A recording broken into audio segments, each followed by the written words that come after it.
친구들은 아무거나 막 주워 먹지? 하나요. 파란불 빨간불에 흥분하지? 하나요. 친구들 따라서 우르르 몰려다니지? 하나요. 시장이 어려운 주린이가 걱정되신다면 대한민국 주린이 집 이베스트 투자증권.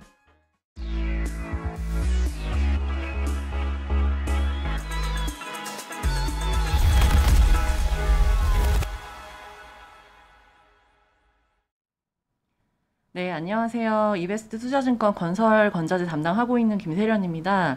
오늘 이제 수요일 날 저희 인덱스 보고서 나와서 좀 말씀드리려고 하고요. 제목은 보시는 것처럼 이제 금융 건설이 함께 고민한 부동산 진단서라는 이제 내용입니다. 부제는 저희가 레버리지 역습이란 제목으로 지어봤고요. 참고로 이제 저희 금융 담당 전배승 연구원의 내용도 함께 들어있긴 한데 제가 알기로 이제 좀 겹치는 내용으로 한번 방송을 하신 걸로 알고 있어서 오늘은 이제 제 파트 위주로 공급자인 건설 측면에서 약간 바텀업으로 부동산에 대해서 말씀드리려고 하고 참고로 이제 저희는 이제 주식 담당하는 애널리스트다 보니까 뭐 부동산을 뭐 전망하거나 그러긴 좀 쉽진 않지만 최대한 앞으로 시장이 어떤 식으로 이제 충격을 줄지에 대해서 좀 많이 고민해 본 자료다. 그 정도로 보시면 될 것 같고요. 제 파트 위주로 오늘 한번 말씀드려 보겠습니다. 페이지로는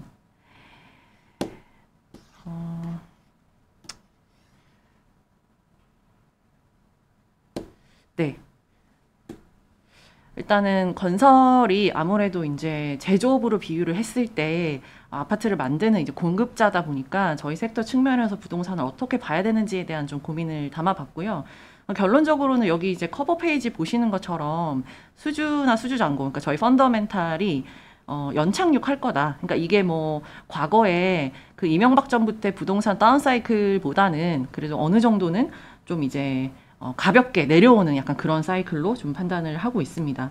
그래서 같이 내용을 보여드리면은 우선 저희 섹터에 대한 투자 의견은 오버웨이트에서 뉴트럴로 하향 조정할 수밖에 없고요.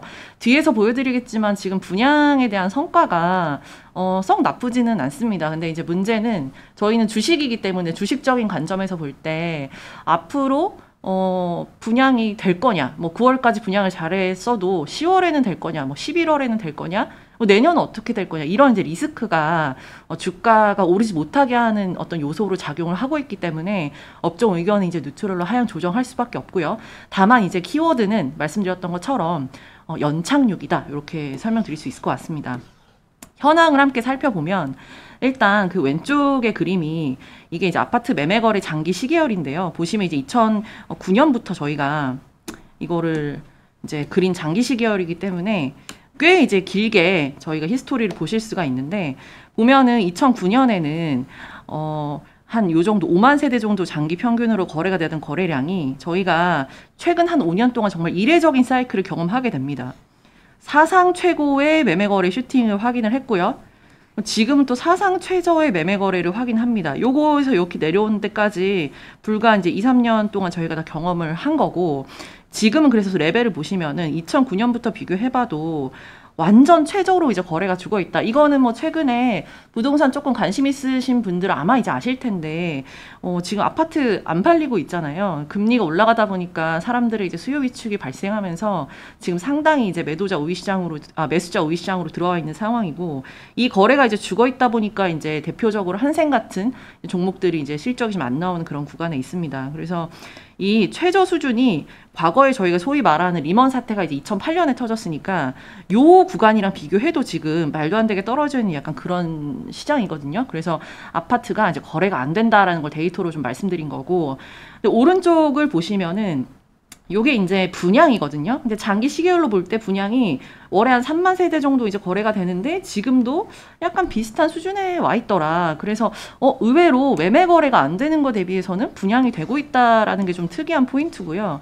이걸 이제 9월 누계 기준으로 이제 본다면은 시장에서 이제 분양이 안 되는 거에 대한 우려를 많이 하시지만 9월 누계 기준으로 왼쪽 그림 보시면은 현재 YOY로 고작 한 3% 감소하는 수준에 그쳐 있더라. 이거가 되게 좀 독특한 거죠. 이걸 어떻게 해석을 해야 되느냐.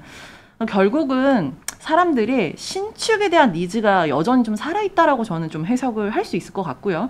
그리고 또 어떻게 보면은 이 분양은 저희가 이제 입주잔금까지 보통 한 지어지는데 2년이 걸리니까 나중에 2년 뒤에 이제 들어갈 집을 지금 사는 거다 보니까 어느 정도 우려 대비해서는 분양이 좀 소화가 되고 있는 게 아니겠느냐, 좀 그렇게 보여집니다. 그래서 되게 의외인 데이터죠. 우려 대비해서는 분양은 되더라, 뭐 그런 내용이고요. 그 뒤에 보면은 이제 요게 이제 걱정이 되는 거죠. 미분양이 이제 늘어나면 어떡하냐. 실제 이 YOY 증가율을 보시면은 최근에 이렇게까지 가파르게 증가를 하고 있습니다. 그래서 시장에서는 미분양이 이제 앞으로 시장에 큰 충격을 주면 어떡하냐라는 얘기를 하는 거고, 실제 최근에 이제 아파트 청약을 살펴보시더라도 뭐 이를테면 완판되는 단지라 하더라도 예전에는 하루 만에 완판이 됐던 게 뭐 지금은 3개월이 걸린다든지, 아무튼 이 수요의 속도가 녹록치가 않습니다. 그래서 오른쪽에 보시면은 이 미분양이 늘어나는 거를 절대 스케일로 한번 살펴보면 이 정도 수준이라는 거죠. 여기서 이렇게 올라왔다. 어떻게 보면은 여기서 이만큼 오른 거기 때문에 거의 2배 오른 거라서 이 증가율이 이렇게 높게 계산이 되는데, 사실 이 절대 레벨을 보시면은 이게 이제 시장에서 얘기하는 거 대비해서는 아직은 그렇게 막 엄청 위험한 수준이다라고 보여지진 않거든요. 그래서 마찬가지로 미분양 당연히 리스크인데 이게 예전에 과거 리먼 때와 같은 그런 지금 사태로 뭔가 재고가 쌓여 있느냐, 뭐 그렇게 보기는 조금 어렵지 않나 생각이 들고요. 지역으로 좀 보여드리면 사실 이 미분양이 지역별로 다 이제 공표를 하게 되는데, 특정 지역이 지금 전국 미분양을 좀 빠르게 주도를 하고 있습니다. 보시면은 이게 대구고요. 여기 경북, 그리고 여기가 이제 경기. 조금 올라오는 게 이제 부산도 있고 뭐 서울도 있고 하는데, 이 세 개 지역이 사실 전국의 절대 미분양을 다 이끌고 있는 지역이라 보시면 되고, 이 세 개 지역의 특성이 뭐냐? 과거 몇 년 동안 분양도 꽤 많이 했다, 이렇게 보시면 돼서 여기는 이제 신축에 대한 니즈가 어느 정도 분양으로 많이 소화가 됐다라고 저희가 해석을 할 수가 있는 거겠죠. 그리고 오른쪽에 보시면 평형으로는 딱 요 정도. 사실 이제 이 60에서 85제곱 이하를 저희가 보통 뭐 국평이다 이렇게도 표현 많이 하시는데, 소형 평수이고요. 여기가 사실 분양 공급 양이 가장 많다 보니까 분양이 이제 좀 안 되는 게 비중으로도 많긴 하지만, 이거의 의미를 저희가 반대로 생각해 보면 코로나를 지나면서 사람들의 대형 평수에 대한 선호가 이 미분양에도 좀 표현이 된 게 아닌가, 좀 그런 생각이 듭니다. 그래서 미분양이 지금 어느 정도의 상황인지 좀 말씀을 드려봤고요. 입주율을 보시면 이제 이게 아마 금융 쪽이랑 연결되는 내용일 텐데, 입주가 그래도 80% 이상으로 유지가 되던 게 지금 뚝 내려와서 입주를 사람들이 못하고 있다. 70 몇 %까지 지금 내려온 상황이라서 주택 시장이 녹록치 않습니다. 이 입주율이 자꾸 내려가게 되면 이제 무슨 문제가 발생하냐면, 입주를 해야지 현금 회수가 다 되기 때문에 그 이후에 이제 사업자들이 돈을 나눠 가지는데, 입주가 극명하게 되지 않는다는 가정을 해보면 내가 이미 이익으로 인식한 매출 채권에 뭐 손상을 반영해야 된다든지 하는 좀 안 좋은 상황까지 가는 거기 때문에 지금 상당히 이제 좋지 않은 그런 좀 모습을 보여주고 있고, 왜 이제 입주를 못했냐 찾아보니까 이거가 이제 가장 큰 거죠. 사실 이거랑 연결이 되는 건데, 집이 안 팔려서, 내가 이거 팔고 이 집에 가려고 했는데 안 팔려서, 그리고 내가 이제 그 전세 그냥 놓으려고 했는데 전세가 구해지지 않아서 입주를 못하는 약간 여러 가지 경우. 이건 이제 아까 말씀드린 그 거래량이 감소하는 거랑 좀 연결되는 그런 내용이다. 봐주시면 좋을 것 같고요. 다음으로 보여드리면 이제 제가 뒤에는 몇 가지 지금 미분양이 어떤 식으로 진행되고 있는지 좀 사례를 보여드리고 싶어서 예시를 하나 가져온 건데, 이제 요거는 조금 이제 어떻게 보면은 쉽지 않은 예시가 될 거고요. 대구 지역에서 이제 수성구가 되게 이제 좋은 동네라고 저도 알고 있는데, 이 수성구에서도 드디어 이제 미분양이 나오고 있다. 여기가 제가 커버하는 종목인 이제 자이SND가 시공사로 있는 그런 사이트이고요. 보시면 600세대 중에서 지금 200세대 미분양이다. 근데 요거는 사실 이 세대별로 실제 계약이 얼마나 됐는지를 저희가 알 수가 없고, 제가 주석에 어떤 기준으로 미분양을 정리했는지를 이제 적어 두었으니까 보시면 될 것 같은데, 어쨌든 이제 이거가 이제 안 팔리고 있다라는 거는 좀 확인해 볼 필요가 있다. 지금 분양 승인일이 4월인데 지금 준공이 이제 1월 초기 때문에 사실상 후분양인 아파트거든요. 위치를 보여드리면은 여기 이제 담티역이 있고, 여기 안으로 쭉 들어오면 이제 여기 있는 사이트입니다. 그래서 여기랑 조금 거리가 있고요. 이 역 바로 앞에 이제 만촌 화성 파크드림이라는 아파트가 있는데, 여기 찾아보니까 준공일자가 2016년이더라고요. 그럼 좀 이게 비교적 신축이거든요. 근데 이제 가격 보시면은 올랐다가 쭉 내려와서 이제 현재 호가가 한 11억 정도에 형성이 되어 있다. 그래서 이 분양가가 얼마냐 봤더니 보이시죠? 11억이다. 그래서 이제 사람들이 더 이상 이제 그냥 분양이고 신축이라고 해서 무조건 사는 게 아니라 이 가격에 대한 민감도가 너무너무 높아졌다라는 걸로 해석을 할 수 있기 때문에 수성구라고 해서 분양이 이제 비싸게 이제 올리면 다 팔린다. 그거 공식은 이제 좀 깨진 상황이다라고 말씀드릴 수 있을 것 같고요. 경기 지역에서 근데 제가 조금 재밌는 사례를 하나 말씀드려 보면 이게 이제 현대건설에서 공급하는 타운하우스입니다. 위치는 여기 있고요. 이름은 양주 옥정 파티오 포레라는 현장인데 800세대 분양을 하고 이 중에서 이제 600세대가 미분양이 나고 있습니다. 분양 승인일 5월이고요. 이 타운하우스가 제가 가격을 찾아보니까 뭐 발코니 확장까지 하면 한 11억 정도에 이제 지금 분양이 되고 있더라고요. 그래서 저는 그냥 직관적으로 생각했을 때 사람들이 11억을 주고 양주의 타운하우스를 사는 건가? 이제 그게 되게 좀 궁금했던 건데 이게 재밌는 게 바로 왼쪽에 KCC 건설에서 공급하는 똑같은 타운하우스가 있습니다. 여기가 400세대 분양을 하고요. 근데 미분양이 이거밖에 안 나왔다. 그러니까 이거는 되게 꽤 소진이 됐다는 건데 이런 현상이 왜 생기는 거냐. 결국은 지금 여기와 여기가 가격이 한 2억 정도 차이가 납니다. 그러니까 사람들이 이러한 대조군이 있으니까 산다는 거죠. 만약에 여기도 여기 하나 있었으면은 9억? 좀 비싼 거 아닌가? 이렇게 생각할 수도 있겠지만 여기 바로 가까이 대조군이 있다 보니까 이거보다는 싸잖아. 2억이. 이렇게 하면서 지금 이게 소진이 되고 있는 걸로 보여져서 이거를 통해 우리가 알 수 있는 게 뭐냐면 사람들의 이 부동산에 대한 수요가 상당히 많이 자극이 됐구나. 이게 물론 앞으로 이제 금리가 너무 높기 때문에 이게 실제 수요가 어떤 매수로 이어지기는 녹록치 않겠지만 우리가 이런 현상을 볼 때 뭔가 수요에 대한 왜곡이 좀 상당히 심각하다라는 걸 좀 알 수 있겠고요. 그게 이제 저희 섹터에서 이제 과거에 이명박 정부 때와는 다른 좀 중요한 투자 포인트가 된다라고 설명드릴 수 있을 것 같습니다. 그동안 저희가 이제 수요가 얼마나 자극이 됐는지를 좀 보여드리고 싶은데 보시면 이제 이 왼쪽 하단 그림이 아파트 이제 중위 매매가와 이제 주담대 금리를 뒤집어서 이제 보여드리는 건데요. 아이고. 보시면은 이제 이 금리를 주담대 금리를 제가 뒤집어 놨거든요. 그래서 이렇게 올라가면은 이게 금리가 떨어지는 거고 내려오면 금리가 오르는 겁니다. 뒤집어 놓은 이유는 금리가 보통 저희가 떨어질 때 가격이 올라가고 이제 금리가 이제 올라가면 가격이 내려가는 게 이제 경제학적으로 당연한 얘기이기 때문에 뒤집어 놓은 건데 이 제가 점선의 구간을 한번 보시면 이때 되게 재밌는 작년이고요. 재밌는 일이 발생합니다. 저희 금리가 최근에 가파르게 오르고 있긴 하지만 금리 인상이 언제부터 시작됐냐면은 2020년 말, 21년 초부터 본격적으로 기준금리는 오르기 시작했거든요. 보시면 주담대 금리가 작년에 엄청나게 많이 오릅니다. 그럼 가격은 사실 내려와야 되죠. 근데 서울 아파트 중위 가격 더 오릅니다. 이러한 괴리가 과거 차트로 보시면은 그런 적이 없거든요. 이렇게 발생을 했다는 건 뭐냐? 이거는 사람들의 어떤 그 니즈, 주택 매수에 대한 니즈를 좀 확인할 수 있는 거 아니겠느냐.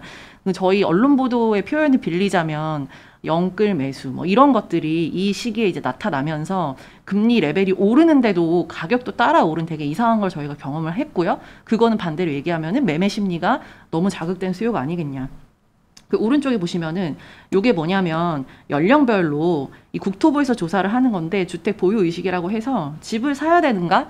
집을 꼭 사야 하는가? 그거에 대한 설문을 매년 이제 조사를 합니다. 그래서 보시면은 이게 2020년 기준으로 이렇게 모든 연령에서 큰 폭의 점프가 있고 특히 이 40세 미만에서 좀 나이대가 어려진 실수요 측면에서 거의 한 6%포인트 정도의 큰 폭의 증가가 나타나거든요.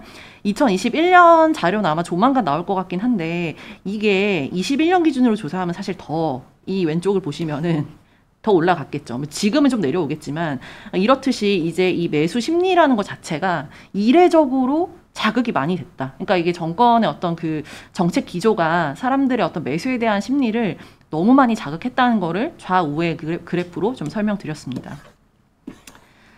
사실 이제 이거는 좀 이제 부가적인 거긴 한데 그 아파트 대체 상품이라고 저희가 많이 불리는 이제 빌라, 오피스텔 이런 것들도 매매 거래가 꽤 있었다는 거고요. 오른쪽부터 설명드리면은 이제 오피스텔도 이제 이렇게 분양이 많이 튀는 어떤 그런 시점이 있었고 왼쪽 보시면은 원래 이제 기존 주택 매매 기준으로 보면 오피스텔은 사실은 그 소위 말하는 자본 수익이라고 하는 그러니까 절대 가격의 상승 그거를 노리는 상품이 아니라 투자 수익률이라고 하는 이제 그 월세 받는 그런 상품인 거죠. 그래서 이제 요거가 빌라보다는 그래도 이제 수익률이 좋으니까 과거에는 이게 많이 거래가 됐는데 최근에 보시면 빌라와 오피스텔 매매 거래가 지금 역전이 됐습니다. 이러한 현상이 왜 생겼느냐? 오피스텔은 그 자본 수익이 안 나온다라는 걸 사람들이 경험을 한 거죠. 오피스텔은 감가가 생긴다. 이렇게 생각을 시작하니까 오피스텔은 더 이상 이제 사지 않고 오히려 빌라를 삽니다. 이 빌라를 산 이유?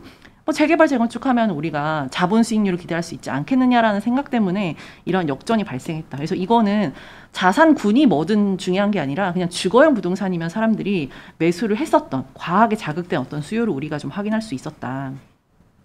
요거 보시면은 이게 제가 이제 열병처럼 퍼져나갔다라고 적어두긴 했는데 2009년, 2020년, 2021년 최근까지 이제 9월 기준으로 해서 신고가 거래 건수를 지역별로 쭉 보면은요. 처음에 이렇게 시작을 합니다. 서울에서 시작을 하고요. 그러다가 이제 지방의 어떤 주요 거점으로 넘어갔다가 그다음에 경기도로 갔다가 지방으로 나가는 약간 이렇게. 사실 근데 이게 되게 좀 말도 안 되는 현상인 게 부동산 가격이라고 하는 거는 신고가 거래가 갱신된다는 거는 뭔가 그 지역에 개발 호재가 있거나 뭐 인프라가 뚫리거나 뭐 이렇게 해서 우리가 가격이 올라야 되는 건데 아까 말씀드렸듯이 빌라든 뭐 오피스텔이든 일단 물건 상관없이 이게 주거용 부동산이면 오르고 그다음에 지역 상관없이 그냥 아파트면 오르고 이런 현상이 있었다라는 거죠. 그래서 이거는 결국 뭐냐? 과거와는 너무 확연화된 사람들의 어떤 주택에 대한 매매 심리를 좀 볼 수 있는 그런 지표가 아니었느냐 그런 생각이 듭니다. 일단은 뒤에서 더 보여드리면은 지금의 현황을 좀 말씀드려 보면 지금 정부에서 이제 정책을 앞으로 계속 이제 만들어야 되는데 현재까지 나온 정책은 이제 공급 규제를 완화하는 정책까지는 나와 있습니다. 근데 지금 제가 볼 때는 그거보다 더 중요한 게 실수요의 지원이 좀 중요한 시점으로 보이거든요. 제가 저희 이제 우리나라 현상을 말씀드리기 전에 미국, 영국 그리고 이제 싱가포르에 어떠한 실수요 지원책이 있는지를 좀 정리를 해보자면 우선 미국은 이 고정금리가 변동금리로 바뀔 때 그 금리의 상한폭을 나라에서 정해줍니다. 그렇기 때문에 실수요가 이제 이자 부담에 있어서는 어느 정도 좀 방어가 되는 약간 그런 측면이 있는 거고요. 그리고 이제 미국에서 집을 구해보신 분들은 더 잘 알겠지만 이 다운 페이먼트라고 해서 내가 초기에 들어가야 되는 내 자금이 한 2에서 30% 정도 됩니다. 반대로 얘기하면은 LTV가 한 7에서 80이 된다는 거고요. 이 7에서 80의 LTV는 몇 년째 쭉 유지가 되고 있는 약간 그런 기준이고 우리나라처럼 LTV가 막 열렸다 줄었다 뭐 이렇게 하지 않습니다. 그래서 요건 지금도 한 요 정도 수준이고 특히 비중이 높진 않지만 소위 말하는 이제 이자 온리 모기지 우리나라 말로 하면 이제 거치식이라고 해서 주택담보대출인데 원금 상환 안 하고 이자만 내는 그런 대출도 여전히 일단 있고요. 그래서 미국은 그렇고 영국의 경우는 생애 최초 내가 집을 처음 사는 사람일 경우에는 나의 어떤 그 자금은 한 5%만 들어가고 나머지는 이제 정부의 저리 융자라든지 뭐 저리 LTV 이런 걸 통해서 사람들이 집을 살 수 있게 하는 그런 이제 제도이고요. 런던 기준으로 가격은 지금 60만 파운드로 상한이 됩니다. 우리나라 돈으로 한 8억 정도가 될 텐데 그러니까 이런 생애 최초 구입자들을 위해서 금융 부담을 최소화해주는 어떤 지원책들이 있다.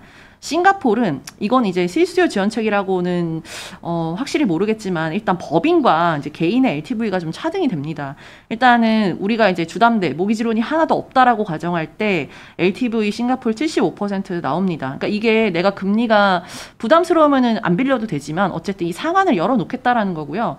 대신에 이제 다주택자 규제를 합니다. 한 건을 갖고 있으면은 그러니까 모기지가 하나라도 있으면 주담대 한 건으로 내가 뭔가 대출을 받아놨으면 그 다음에 빌리는 거 45%로 내려가고 2주택자가 3주택자가 될 때는 35%로 줄어들고 그러니까 이런 식으로 이제 그 집이 몇 개냐 그러니까 주담대가 몇 개를 꼈느냐에 따라서 차등으로 이제 LTV가 나오기 때문에 뭐 금융 건전성에서도 상당히 의미가 있고 매수자 입장에서도 투기 수요가 이제 집을 사는 것도 방어가 되는 약간 그런 내용이라 보시면 되고 이게 이제 중요한데 법인은 더 엄격한 LTV를 받습니다. 법인이 주택을 살 때는 15%밖에 안 빌려주기 때문에 우리나라처럼 법인이 막 투기로 물량을 들어올 수 있게는 좀 안 돼 있거든요. 그래서 사실 이제 이러한 어떻게 보면 이게 실수요에 관련된 지원책인데 이게 이제 외국에는 이미 다 정립이 되어 있는 그런 상황이다. 근데 우리나라는 뭐 지금 쭉 설명드리면 아시겠지만 이런 게 없고 이 최근에 이런 현상이 제가 지금 걱정이 되는 건데 이게 전국 임차 시장 그러니까 그 매수 시장 말고 이제 전월세 비중 이제 비교를 해본 건데요. 예를 들면 이제 100에서 옛날에는 40이 월세고 60이 전세였던 거죠. 최근을 한번 보시면 이게 제가 전국과 서울을 다 한번 비교해 본 건데 거의 60 터치하고 살짝 내려와 있거든요. 그러니까 60%가 지금 월세라는 얘기고 이렇게 빨리 전환이 되는 이유가 뭐냐? 그 결국 이 전세라는 것도 그 대출을 수반하는 사람들이 많다 보니까 그 대출 이자를 내는 이는 지금 월세로 가는 게 더 싸다. 이런 계산이 되는 거죠. 그래서 지금 과거에 이제 제가 계속 매수 심리가 자극이 됐다, 뭐 수요가 자극이 됐다 이런 말씀 드렸는데 그거와 되게 양극화되게 지금 임차 시장에 엄청난 주거 불안이 생기고 있는 상황이다. 그래서 제가 볼 때는 지금 우리나라 정부가 공급 규제 완화? 물론 중요하긴 한데 수요의 지원책을 만들어주지 않으면 안 되는 시점이 아니겠느냐라는 좀 걱정이 되고요. 그 과거에 이제 어땠는지를 좀 보여드리면은 이게 PIR이라는 지표는 이제 언론 보도에서 이제 많이 접하신 분들도 있을 텐데 이 P가 프라이스, 가격이고요. I가 인컴, 소득입니다. 그래서 집값을 소득으로 나눈 거죠. 예를 들면은 집값이 뭐 10억이다. 근데 내 연소득이 5천만 원이다. 이렇게 나누기 하면 이제 20 되잖아요. 그래서 내가 10억짜리 집을 사는데 20년이 소요된다. 뭐 이런 의미로 해석을 하시면 됩니다. 그래서 요 지표가 오르면 오를수록 사실 소득 대비 집값이 너무너무 비싸다. 이런 의미로 볼 수 있는데 요 맨 아래가 이제 이명박 정부 때죠. 요때가 다 리먼 터지고 나서 부동산 시장 안 좋을 때. 뭐 저희 뭐 역전세라고도 많이 표현하는데 전세가 매매보다 높을 때 그런 현상이 왜 생기느냐? 사람들이 집값이 떨어질 거라고 생각하고 집을 사고 싶지 않아서 그런 현상이 생기는 거겠죠. 그때 이제 많이 반출을 하는데 그때 PR이 몇 배냐?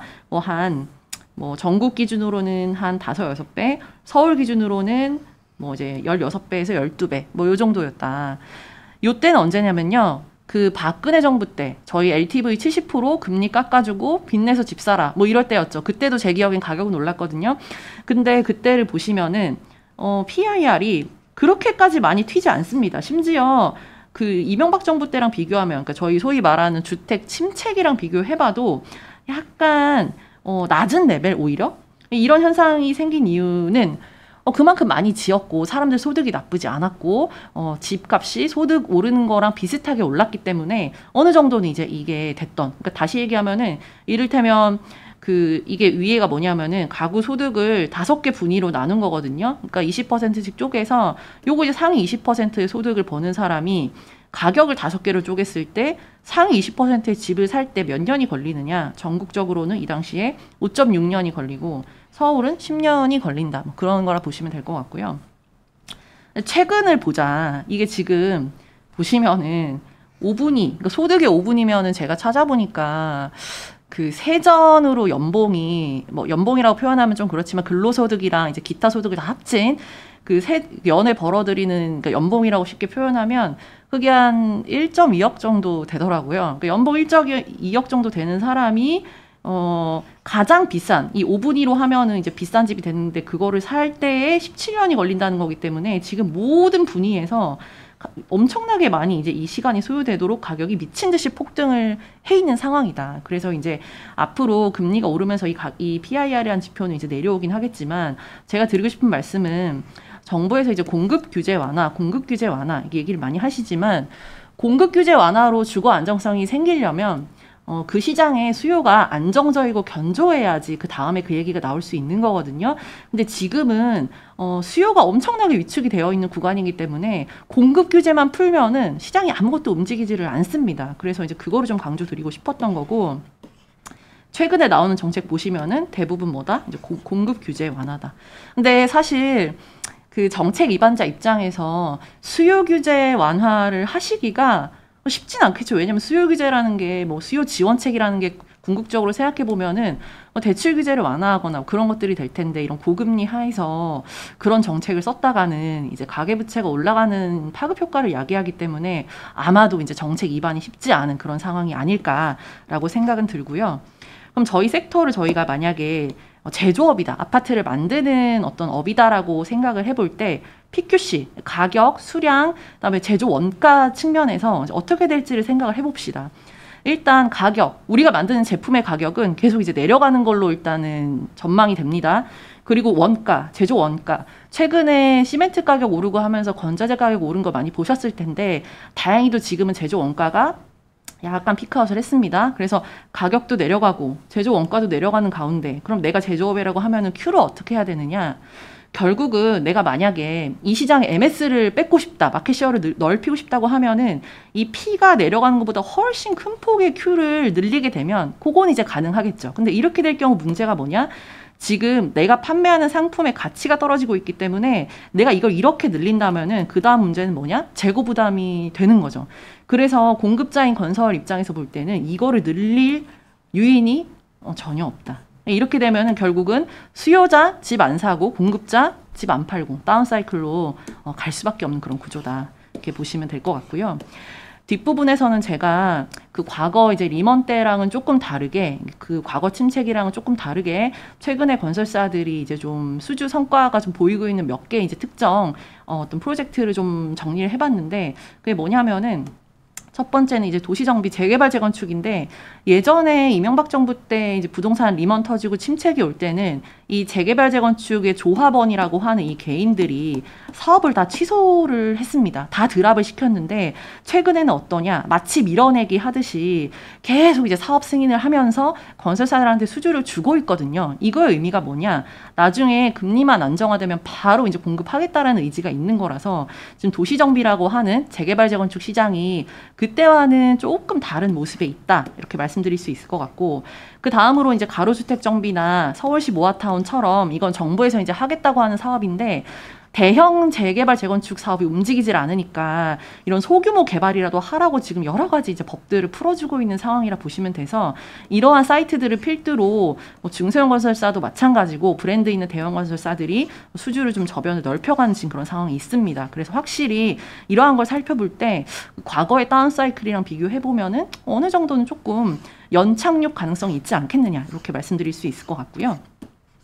그래서 이제 그 수주 레벨을 보여드리면은 이 왼쪽 그림이 이제 이명박 정부 때문에 2008년에 리먼 터졌고요.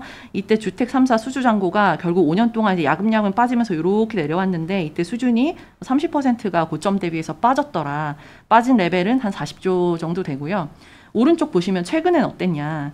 이 과거랑은 다르게 천천히 잔고가 지금 우상향 하다가 지금 여기 한 100조 레벨까지 와 있는 상태인데 만약에 이제 침체가 똑같이 리먼 때처럼 이어진다고 가정해서 잔고가 30% 빠진다라고 이제 가정을 해보면은 요게 한 75조 레벨이 되고요.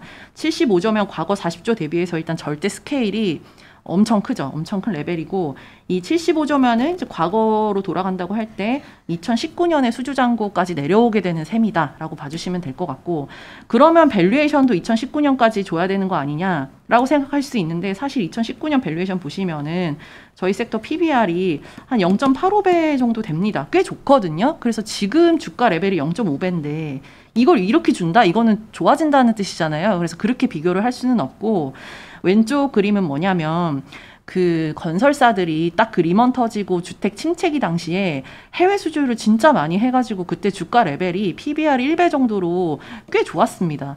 그래서 사실 그때랑 지금을 또 비교할 수가 없거든요. 비교 가능성이 떨어지다 보니까 제가 뭐를 가져왔냐면은 과거 이 주택 침체기 당시에 현대산업개발, 지금 이제 HDC 현산이죠. 이 현대산업개발의 이제 PBR 추이를 가져왔고 이 회사는 해외 익스포저가 빵이기 때문에 퓨어 주택주라고 보면은 PBR이 쭉 빠져서 이제 0.5배 레벨까지 이제 터치를 하는 모습이었다. 최근에 주가 레벨이 어떠냐? 이제 0.5배다. 그러니까 어떻게 보면은 지금의 주가 레벨은 우리가 과거에 이런 침체기를 경험을 했기 때문에 그때까지 주가를 이제 눌려놓은 상황이라고 보시면 될 것 같고요.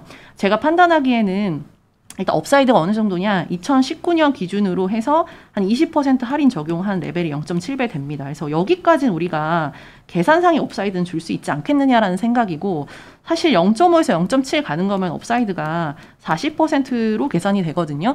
40%면은 그러면은 비중 확대를 해야 되는 거 아닌가? 이렇게 생각할 수 있는데 산술적 밸류에이션으로는 40%가 맞긴 합니다. 근데 문제는 이 주가가 이렇게 눌려 있는 게 계속 이렇게 침체기에 눌려있을 확률이 있기 때문에 그래서 의견 뉴트럴이고 제가 볼 때 이제 요게 이렇게 추격을 하기 위해서 밸류에이션이 산술적 밸류에이션이 갭을 축소하기 위해서는 좀 조건이 필요합니다. 이 조건이 쉽지 않기 때문에 뉴트럴인 거고 조건 말씀드리면 첫 번째 일단 금리가 당연히 피크아웃을 해야 되겠고요. 두 번째 말씀드렸던 것처럼 실수요라고 하는 이 수요자들이 집을 살 수 있게끔 뭔가 지원책이 나와 주어야 하고, 이 1번, 2번이 맞물려서 마지막으로는 이 우호적인 분양 성과, 집을 팔았는데 팔리더라가 확인이 돼야지만 섹터가 좀 의미 있게 반등할 것 같아서 의견 뉴트럴로 말씀드리겠습니다. 뒤에 종목은 자이S&D와 GS건설 첨부해두었으니까 참고해 주시고요. 이상 수요 리포트였습니다. 감사합니다.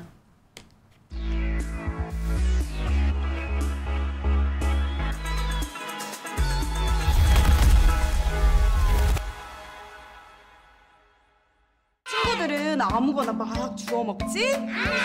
파란불 빨간불에 흥분하지? 친구들 따라서 우르르 몰려다니지? 시장이 어려운 주린이가 걱정되신다면 대한민국 주린이집 이베스트 투자증권